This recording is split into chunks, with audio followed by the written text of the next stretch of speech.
Well, it's quite an honor for me to be presenting here at the Ford Foundation. I want to thank Ford Foundation for hosting this event. I published Faces of Courage to help improve the lives, to get people involved in improving the lives of women and girls. Invariably, I get asked what motivated me to undertake this decade-long project. And I've had to do some little bit of self-reflection to be able to answer that question. I was born on the Lower East Side, and I lived with my grandparents in a tenement house for the first 6 years of my life.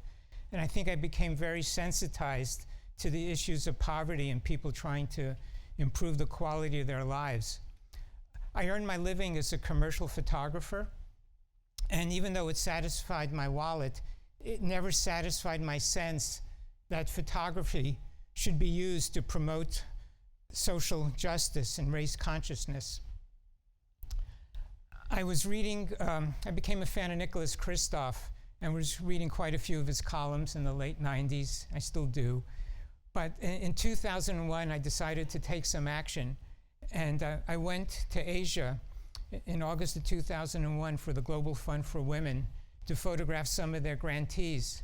And it was there for the very first time that I came face to face with the brutal reality that women and girls face on an everyday basis.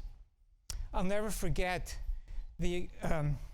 visiting a shelter for physically abused women in Ulaanbaatar, Mongolia. I was accompanied by lawyers working for an NGO, and they took me through many alleyways into a nondescript building, but it was very heavily fortified, and we went through double locked doors and came into a room that was filled with double bunk beds, and every bed was filled with women of all ages. There was a grandmother by herself and many women with their children, and even a young girl all by herself. And these lawyers told me that these women could only stay there for a very, very short time, that they would only maybe a week. This was the only shelter for the whole city. And then they would have to leave and face the violence that forced them to flee. But they told me one story that I'll relate to you now. They were unsuccessfully trying to prosecute a man who lived on the steppes of Mongolia, who starved his wife to death as he watched her die. And this just stunned me, and I believe is one of the key experiences that motivated me to create this body of work. Now, let's see. We can read all sorts of headlines almost every day about the violence inflicted upon some women and girls. And then they usually make the headlines. We've read about the shooting of Malala, or a particularly brutal rape case in India, or more recently, the religiously approved rape practices by ISIS fighters in Syria. But there are tens and tens of millions of women and girls who do not make any headlines, yet are denied their basic human rights with potentially mortal consequences. So I really published Faces of Courage to give voice to all these women. Let's see, I think I'm going to start the slideshow and try and give a very brief overview of the book. Now, I opened the book with just a series of portraits, just a gallery of portraits, because it occurred to me during my travels that the quintessential image of poverty is that of a woman with her child and children. And it turns out that women are the poorest of the poor. Now, the reason I have this series of portraits, well, first of all, I feel they're very compelling. And I want the viewer to relate to these women, not just as a statistic, but as individuals, that these women have lives that matter, that they have dignity, and they're doing the very, very best that they can in the situations that they find themselves. Now, having this group of portraits allows me to segue into this whole issue of reproductive health care, because as you know, that every time a woman or a girl gets pregnant in a developing country, she's risking her life.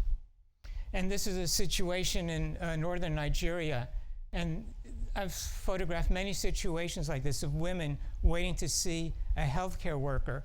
And there's so many obstacles they have to overcome to be able to get to, even to see a healthcare worker, not a doctor or a nurse, but just a healthcare worker. There's religious and cultural obstacles. There's infrastructure obstacles, financial obstacles, and lack of government support.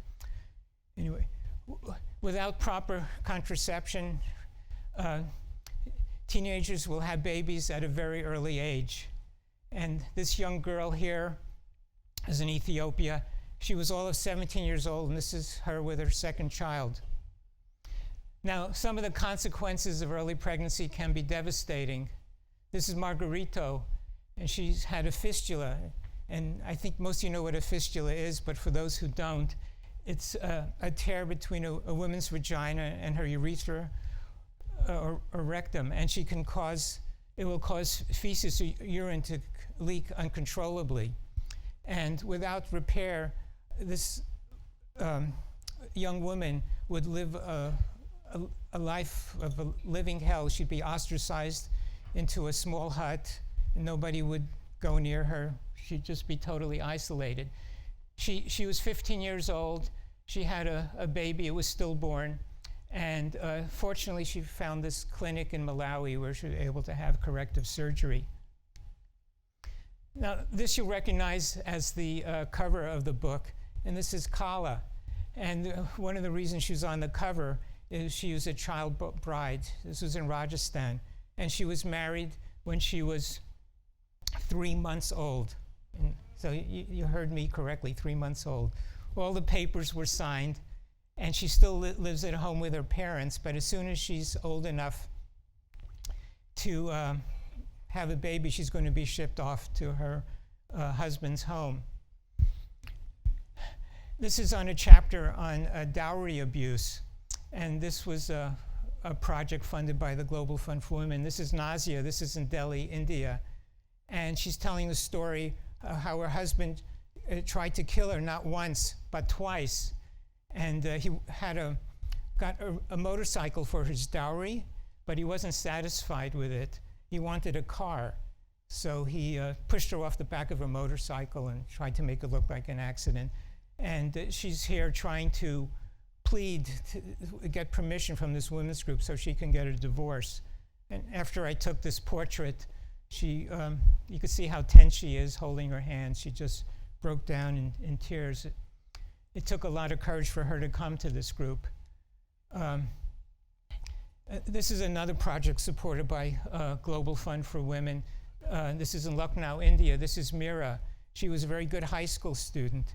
And her mother, unfortunately, was a sex worker and was beating her really badly. And she was found wandering the street. This was in Lucknow, India. And when she went to the police and she explained the situation, the police just told her that she should be a good girl and listen to her mother, and they'll even be her clients.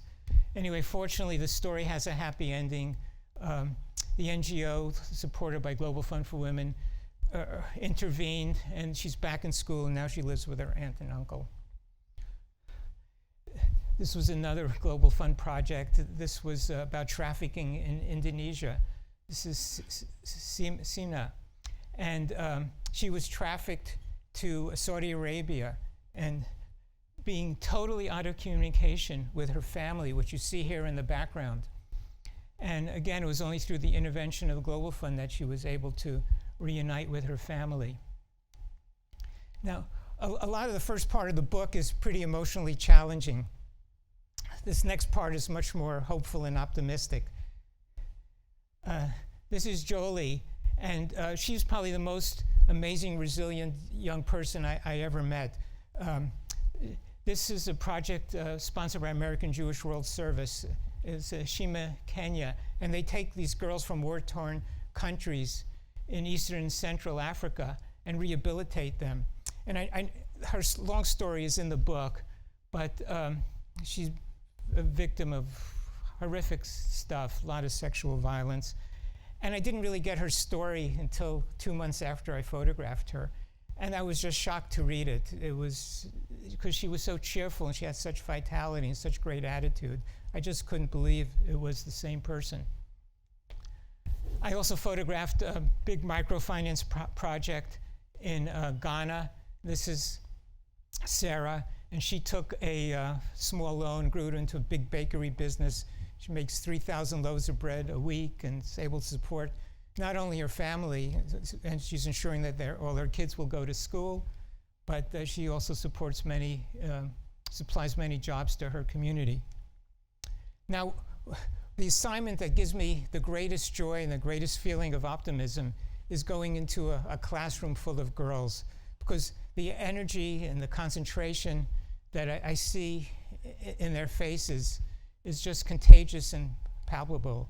And we're back in Rajasthan. This is an Educate Girls India project, and they have a big illiteracy rate among girls and also a high child marriage rate, so they're trying to keep these girls in school. This is Payel, and she's in the 6th grade, and she's not a child bride. The microfinance project also has a girls' scholarship program for the 100 best and brightest girls in the village. And this is, to me, a very special photo. I took this in northern Nigeria, and this was all in a little mud hut. And a teacher comes there once a week and passes a single book around. The girls read to each other. And they were all paying very close attention to every word each reader was saying. But when the teacher brought out a computer, I've never seen more rapt attention by any group anywhere. There was a glimpse into that, first glimpse into the outside world. And to me, it's a great example of how opportunity is lacking, but potential is everywhere. There's a chapter in the book on young women who, through the help of NGOs and foundations, women who have come from slums and very difficult life situations, have really succeeded and made careers of themselves. This is Farida. She's in Dar es Salaam, Tanzania, and she's an English teacher, and that's some of the 100 students that she's teaching English to. Now, we're getting towards the end. I end the book with just another gallery of portraits. And this is just of young girls. And I really like the statement of purpose of the United Nations Population Fund, that every pregnancy should be wanted, every childbirth safe, and every young person's potential, especially those of young girls, should be fulfilled. Now, just look at these young girls. They're just full of joy, and they have absolutely no idea of the dangers that await them. They're really on the edge. They're on the edge of getting an education and having autonomy over their own lives, or are they going to be facing the physical and sexual violence, teenage pregnancy, child marriage? You know, I believe it's up to us, people here in this room, to ensure that they have a life that's full of hope and potential. A lot of people have told me that Faces of Courage is a very timely book. And my answer is that, unfortunately, I feel it's going to be timely for far too long into the foreseeable future. Although great progress is being made, I don't think it's enough to address the scale of the problems. I published Faces of Courage to raise consciousness and bring this issue to the forefront of the world's attention. I'd love to get your help in getting a book into every high school and college library to educate and create new sets of activists. I think young people are yearning for a life of meaning. They're a very visually oriented generation. They respond to compelling images, and they're great with social media, and they'll help spread the word that the rights of women and girls should be ensured everywhere on earth. Thank you.